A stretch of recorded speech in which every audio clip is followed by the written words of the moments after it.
கிரிக் time ஃபேன்ஸுக்கு வணக்கம். So இந்த தடவை விராட் கோலி டெஸ்ட் சீரியஸில் இல்லைனுங்கிற மாதிரி அனௌன்ஸ் பண்ணியிருக்காங்க. அண்ட் ஆர்சிபி ஜெர்சியை பற்றின அப்டேட்டும் ப்ரீ ஈவெண்ட் பற்றின அப்டேட்டும் தான் இப்போ வைரலாக போயிட்டுருக்கு. ஸோ இது எல்லாத்தையுமே கம்ப்ளீட் டீட்டெயிலாக இந்த வீடியோவில் பார்த்து தெரிஞ்சுக்கலாம். அதுக்கு முன்னாடி ஃபர்ஸ்ட் டைம் சேனலுக்கு வரீங்கன்னா மறக்காமல் சப்ஸ்கிரைப் பண்ணி சப்போர்ட் பண்ணுங்கள். அப்போ அப்டேட் எல்லாமே உங்களை வந்து சேரும்.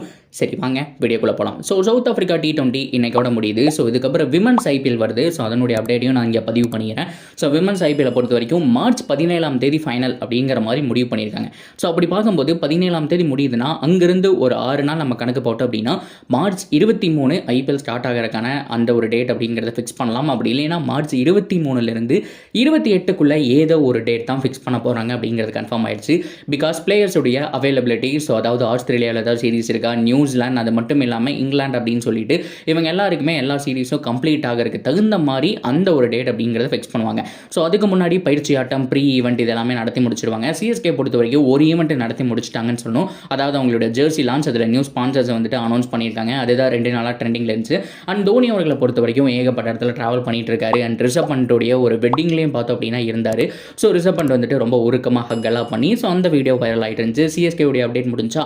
ஸோ மும்பை இந்தியன்ஸை பொறுத்த வரைக்கும் இன்னும் ரோஹித் சர்மா, ஹர்திக் பாண்டியா அந்த ஒரு கான்ட்ரவர்சி அப்படிங்கிறதா ரொம்ப வைரலாக போயிட்டு இருக்கு.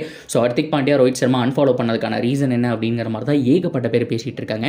ஸோ இதுதான் மும்பை இந்தியன்ஸுடைய இப்போதைய நிலைமை. ஸோ 2 வாரங்களுக்கு அப்புறம் ப்ரீ ஈவெண்ட் நடத்துவாங்க மும்பை இந்தியன்ஸ் அப்படிங்கிறதும் பார்த்தோம்னா இப்போ கன்ஃபார்ம் ஆயிருக்கு. ஸோ அடுத்ததான் சுட சுட இருக்கக்கூடிய ஒரு அப்டேட், 3வது டெஸ்ட்டுக்கான இந்தியாவோட ஸ்குவாட் அனௌன்ஸ் பண்ணிட்டாங்க.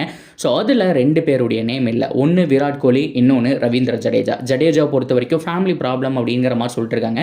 நேற்று ஒரு ட்வீட் அப்படிங்கிறது ஜடேஜா கிட்டேருந்து வந்திருக்கு. அதாவது அவங்க அப்பா வந்துட்டு இனிமேல் ஜடேஜாக்கும் அவங்க ஒய்ஃப், அதாவது ஜடேஜா ஒய்ஃப், அதுக்கு மட்டும் இல்லாமல் எங்கள் ஃபேமிலிக்கு சம்மந்தம் கிடையாது, ஜடேஜாவும் ஒய்ஃபும் வேறு, ஸோ நாங்கள் வேறு, நான் தனியாகவே இருந்துக்கிறேன், என்னுடைய பென்ஷன் பணத்திலேயே வாழ்ந்துக்கிறேன் அப்படிங்கிற மாதிரி ஒரு ஸ்டேட்மெண்ட் விட்ட தான் வந்துட்டு அஃபீஷியல் நியூஸ் சேனல், அதாவது நம்ம ஊரில் இருக்கக்கூடிய சேனல்ஸ் மாதிரி அஃபீஷியல் நியூஸ் சேனல் வந்துட்டு அந்த வடநாட்டிலேருந்து டெலிகாஸ்ட் பண்ணியிருந்தாங்க.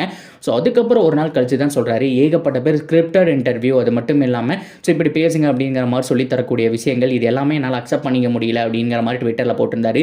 ஸோ அந்த ஒரு இஷ்யூவை சமாளிக்கிறதுக்காகவே ஜடேஜா 1 வீக் பக்கம் வந்துட்டு டைம் கேட்டிருக்காரு. அதுதான் இப்போ வைரலாக போயிட்டு இருக்கு. ஸோ 1 வீக் அவர் அட்டன் பண்ண மாட்டார் அப்படின்னா அடுத்த டெஸ்ட்டுக்கு யார் ஆடணும் அப்படிங்கிற கேள்வி மேபி ஹர்ஷல் பட்டேல் அப்படி இல்லைன்னா குல்தீப் யாதவ் தான் எகைன் ஆடுவாங்க அப்படிங்கிறதுல எந்த விதமான மாற்றமும் கிடையாது. ஸோ இன்னொரு பிக் அப்டேட் என்ன அப்படின்னு கேட்டிங்கன்னா, விராட் கோலி இந்த டெஸ்ட் வருவாரா? ஸோ ஃபர்ஸ்ட் டெஸ்ட் ஆடும்போதுலேருந்து ஆர்சிபி ஃபேன்ஸ் ப்ரோ இந்த டெஸ்ட்டில் இல்லை, அதுக்கான ரீசன் என்ன? 2வது டெஸ்ட்டில் இல்லை, அதுக்கான ரீசன் என்ன? 3வது டெஸ்ட்டாவது ஆடுவாங்களா அப்படிங்கிற மாதிரி கேட்டிருந்தாங்க. ஆக்சுவலாக ஒரு வாரத்துக்கு முன்னாடி, கிட்டத்தட்ட எக்ஸாக்டாக ஒரு 8 நாளைக்கு முன்னாடின்னு நினைக்கிறேன். ஸோ அதாவது சவுத் ஆஃப்ரிக்கா T20 விராட் கோலியோட க்ளோஸ் ஃப்ரெண்டான ஏபிடி வில்லியர்ஸ் என்ன சொல்லியிருந்தாரு அப்படின்னா, ஸோ விராட் கோலியை பொறுத்த வரைக்கும் இன்னொரு பேபியை எக்ஸ்பெக்ட் பண்ணிட்டு இருக்காரு. ஸோ கண்டிப்பாக அது ஒரு பாய் பேபியாக இருக்கிறதுக்கான சான்ஸ் இருக்குது அப்படிங்கிற மாதிரி சொன்ன உடனே ஃபேன்ஸ் எல்லாருமே வந்துட்டு செம்மையாக தெறிக்க விட்டுட்டு இருந்தாங்க சோசியல் மீடியாவில். ஸோ அப்புறம் பார்த்தா இப்போ டிவிலியர்ஸே அது ஒரு லைன்னு சொல்கிறாரு, இல்லை அது போய் அப்படிங்கிற மாதிரி சொல்லியிருக்காரு. நீங்கள் கூட பார்க்கலாம், நியூஸ் சேனல்லாம் நிறையா போட்டிருக்காங்க. ஆனால் இதை விராட் கோலி சீக்கிரட்டாக மெயின்டைன் பண்ணுறாரா, இல்லை அந்த பொண்ணுக்கு பண்ண மாதிரி இப்போதைக்கு எதுவும் வேணாம், ஸோ குழந்தை பிறந்ததுக்கப்புறம் எல்லாம் அனௌன்ஸ் பண்ணிக்கலாம் அப்படின்னு வச்சிருக்காருன்னு தெரியல. ஆனால் அனுஷ்கா சர்மாவும் எப்போவுமே வெளியில் ஸோ பார்ட்டி அந்த மாதிரிலாம் சுற்றிட்டு இருப்பாங்க. ஸோ ஒரு 3 மந்த்தாக அவங்களும் இல்லை. ஸோ இதெல்லாம் வச்சு பார்க்கும்போது விராட் கோலி அடுத்த பேபிக்காக தான் வந்துட்டு தயாராக இருக்காரு. ஸோ பர்சனல் ரீசன் சொல்லிட்டு அடிக்கடி லீவ் போகிறாரு. அதுக்கு காரணம் இதுதான். அனுஷ்கா சர்மா கூட நிறைய டைம் அப்படிங்கிறத ஸ்பெண்ட் பண்ணிட்டு இருக்காரு. ஓப்பனாக மீடியா முன்னாடி சொல்ல, பிகாஸ் எல்லாருக்குமே ஒரு சென்டிமெண்ட் இருக்கும் இல்லையா? ஸோ வந்துட்டு இதெல்லாம் சொல்லக்கூடாது, ஸோ கொஞ்சம் எல்லாம் நடந்து முடிஞ்சதுக்கப்புறம் சொல்லலாம், கண்ணு பற்று திஷ்டி அப்படிங்கிற மாதிரி சில விஷயங்கள் இருக்கும் தெரியுமா? ஸோ அதனால இன்னும் அனௌன்ஸ் பண்ணாமல் இருக்காரா? அண்ட் டிவிலியர்ஸ் ஆரம்பத்தில் சொல்லிட்டு இப்போ மறுபடியும் அது போய் நான் சும்மா சொன்னேன்னு சொல்கிறதுக்கான ரீசன் என்ன அப்படிங்கிற மாதிரி ஆர்சிபி ஃபேன்ஸ் வந்துட்டு தலையை பிச்சுட்டு இருக்காங்க. ஸோ எது என்னவோ, ஸோ கிட்டத்தட்ட 13 வருஷத்துக்கு அப்புறம் விராட் கோலி ஒரு டெஸ்ட் சீரீஸ்லேருந்து கம்ப்ளீட்டாக விளையாடாமல் போகிறது அப்படிங்கிறது வந்துட்டு இதுவே முதல் முறை. 2011 அப்புறம் கம்ப்ளீட்டாக எல்லாத்துலேயுமே மேக்ஸிமம் ஆடி இருக்காருங்க. ஸோ ஹோம் கண்டிஷன்லாம் எல்லாமே வந்துட்டு ஆடி இருக்காரு. ஸோ ஆர்சிபிஐ இப்போ ஒரு ட்வீட் அப்படிங்கிறத போட்டிருக்காங்க. ஸோ 13 வருஷத்துக்கு அப்புறம் இதுதான் முதல் முறை சீரீஸ்லேருந்து வெளியில் போகிறது. ஸோ இதுலேருந்து என்ன தெரியுதுன்னா, இந்த 3வது போட்டி மட்டும் கிடையாது, 4, 5லையும் பார்த்தோம் அப்படின்னா அவர் ஆட மாட்டார் அப்படிங்கிறது கன்ஃபார்ம் ஆயிடுச்சு. ஒரு லாங் பிரேக். ஸோ எக்ஸாக்டாக சொல்லணும்னா, ஸோ கரெக்டாக அடுத்த விராட் கோலி நீங்கள் எப்போ பார்க்கல அப்படின்னா ஆர்சிபியோட ப்ரீ ஈவெண்ட்டில் பார்க்க முடியும், ஆர்சிபியோட பயிற்சி ஆட்டத்தில் பார்க்க முடியும். ஸோ அது வரைக்கும் விராட் கோலி வரமாட்டார் அப்படிங்கிறது கன்ஃபார்ம் ஆயிடுச்சு. ஸோ பிளேயர்ஸ் எல்லாருமே ரொம்ப சேடாக இருக்காங்க. அண்ட் ஃபேன்ஸ் ஆல்சோ பார்த்தோம்னா ரொம்ப சேடாக இருக்காங்க. ஸோ அவருக்கு பதிலாக கேஎல் ராகுல் வந்துட்டு அந்த இடத்துல ஆடுவார் அப்படிங்கிற மாதிரியும் ஸோ பிசிசிஐ சைட்லேருந்து அனௌன்ஸ் பண்ணிட்டாங்க. ஸோ விராட் கோலியை பொறுத்த வரைக்கும் 13 வருஷத்துக்கு அப்புறம் இப்போ தான் முதல் தடவை மிஸ் பண்ணுறாரு. அண்ட் ஆர்சிபி என்ன ட்வீட் போட்டிருக்காங்க அப்படின்னு கேட்டிங்கன்னா, ஸோ எப்போ வந்தாலும் அரசனுக்கு கிரீடம் அதே இடத்துல தான் இருக்கும். ஸோ அதே மரியாதை ஃபேன்ஸ் கொடுக்க தான் செய்வாங்க. ஸோ ப்ராப்ளம்லாம் முடிச்சுட்டு வாங்க பார்த்துக்கலாங்கிற மாதிரி போட்டிருக்காங்க. ஸோ பர்சனல் ரீசன் அப்படின்னு சொன்னாங்க. என்ன விஷயம் அப்படிங்கிறது அவர் வந்து சொன்னால் தான் தெரியும் அப்படிங்கிறதுல எந்த விதமான மாற்றமும் கிடையாது. இதுக்கு மேலே உண்மையை சொல்லணும்னா லியோ தான் வரணும் அப்படிங்கிற மாதிரி இப்போ ஆர்சிபி ஃபேன்ஸோட லைஃப் போயிட்டுருக்கு. ஸோ ஓவராலாக எல்லாமே முடிஞ்சு. ஸோ இந்த அப்டேட் இதுக்கப்புறம் வந்துட்டு பெருசாக எதுவுமே இல்லை.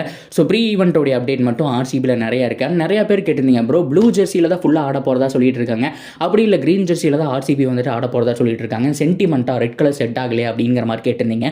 அப்படியெல்லாம் இல்லைங்க. ஆக்சுவலாக ப்ளூ ஜெர்சி அந்த க்ரீன் ஜெர்சி எதுக்காக போடுறது அப்படின்னு சொன்னால், ஒன்று வாட்டர், அதாவது இந்த பூமியில் வந்துட்டு தண்ணி வச்சு போயிட்டுருக்கு, வாட்டரை வந்துட்டு சேமிக்கணும் அப்படிங்கிற ஒரு கான்செப்ட்டுக்காக. ஸோ அதை வந்துட்டு உலகம் ஃபுல்லாக போய் பாப்புலராக தெரியப்படுத்தணும் அப்படிங்கிறக்காக. ஸோ அவங்களால முடிஞ்ச விஷயத்தை பண்ணுறக்காக தான் அந்த ஒரு ப்ளூ ஜெர்சி. அதே மாதிரி க்ரீன் ஜெர்சியும் உங்களுக்கு தெரியும், மரங்கள் நடனம் அப்படிங்கிறதுனால. ஸோ இதுலேருந்து என்ன தெரியுதுன்னா, பகல் மேட்ச் ஆடுவாங்க தெரியுமா. ஸோ 3 மணி மேட்ச் ஆடுவாங்க. 3 மணி மேட்ச் ஹோம் கிரவுண்ட் கண்டிஷனில் எப்பப்போ வருதோ அப்போ தான் இந்த 2 ஜெர்சியை போடுவாங்க அப்படிங்கிற மாதிரி சொல்லியிருக்காங்க. அதாவது அவே மேட்ச் ஃபுல்லாமே பார்த்தோம் அப்படின்னா அது பகலில் நடந்தாலும் நைட்டில் நடந்தாலும் ரெட் கலர் ஜெர்சியில் தான் ஆட போகிறாங்க. ஹோம் மேட்ச் மதியானம் நடக்கணும், அதாவது 3 மணிக்கு நடக்கணும், அது சின்னசுவாமியில் நடக்கணும். அப்படி இருந்துச்சுன்னா ஒரு தடவை க்ரீன் ஜெர்சியும் இன்னொரு தடவை ப்ளூ ஜெர்சியும், ஒரு தடவை க்ரீன் ஜெர்சியும் ஒரு தடவை ப்ளூ ஜெர்சியும் வந்துட்டு மாற்றி ஸ்வாப் பண்ணி போட்டு ஆடுவாங்க அப்படிங்கிறது தான் வந்திருக்கக்கூடிய கம்ப்ளீட் அப்டேட். ஸோ இந்த சீசன் ஃபுல்லாக ப்ளூ ஜெர்சியில் ஆட மாட்டாங்க. ஸோ பிகாஸ் ஏன்னா டெல்லி கேபிட்டல்ஸ் அவங்களுடைய ஜெர்சியும் பார்த்தோம் அப்படின்னா ஆர்சிபியோட ப்ளூ ஜெர்சியோட கிட்டத்தட்ட சிமிலராக தான் இருக்குது. ஒன்று வேணால் பண்ணலாம், க்ரீன் ஜெர்சியில் வந்துட்டு ஃபுல்லாக ஆடலாம், ஆனால் ஃபுல்லாக ஆட மாட்டாங்க. ஸோ க்ரீன் ஜெர்சி வந்துட்டு அதை வந்துட்டு இந்த மாதிரி பிளான்ட் வந்துட்டு நடுங்க அப்படிங்கிறதுக்காக அவங்க வந்துட்டு ஒரு அவேர்னஸாக பார்த்தோம் அப்படின்னா போட்டு ஆடுறது. அதுவும் மத்தியான நேரத்தில் மட்டும் இருக்கணும், அதுவும் சின்ன சுவாமியில் நடக்கணும். இதுதான் அந்த ஜெர்சிக்கான கண்டிஷன்ஸ் அவங்க வச்சிருக்கக்கூடிய ஒரு விஷயமா இருக்கும். யாரு கண்டா ஸோ இன்னும் பிளாஸ்டிக்கை ஒழிக்கணும் அப்படின்னு சொல்லிட்டு புது ஜெர்சியை கூட அவங்க சைட்லேருந்து அனௌன்ஸ் பண்ணலாம். ஏன்னா ஆர்சிபியை பொறுத்த வரைக்கும் டிஃப்ரெண்ட்டாக ஒன்று ட்ரை பண்ணிட்டு இருப்பாங்க. ஸோ அதனால் இந்த வருஷம் வேறு ஏதாவது ஜெர்சி மாற்றங்கள் இருக்கலாம். அப்படி இருந்துச்சுன்னா அதுக்கு ஏதாவது ஒரு ரீசன் மட்டுமே இருக்குமே தவிர அந்த ரெட் அண்ட் போல்டு அதை வந்துட்டு விடவே மாட்டாங்க. ஸோ இந்த கலர் தான் வந்துட்டு கடைசி வரைக்கும் கொண்டு போயிட்டு இருப்பாங்க அப்படிங்கிறதுல மாற்றமே கிடையாது. ஸோ இதை பற்றி என்ன நினைக்கிறீங்க அண்ட் விராட் கோலியை பற்றி என்ன நினைக்கிறீங்க அப்படிங்கிறத கமெண்ட்டில் சொல்லுங்கள். தொடர்ந்து அப்டேட்டுக்கு சேனல் அவர் நினைச்சிருங்க, மறக்காமல் சப்ஸ்கிரைப் பண்ணி சப்போர்ட் பண்ணுங்கள்.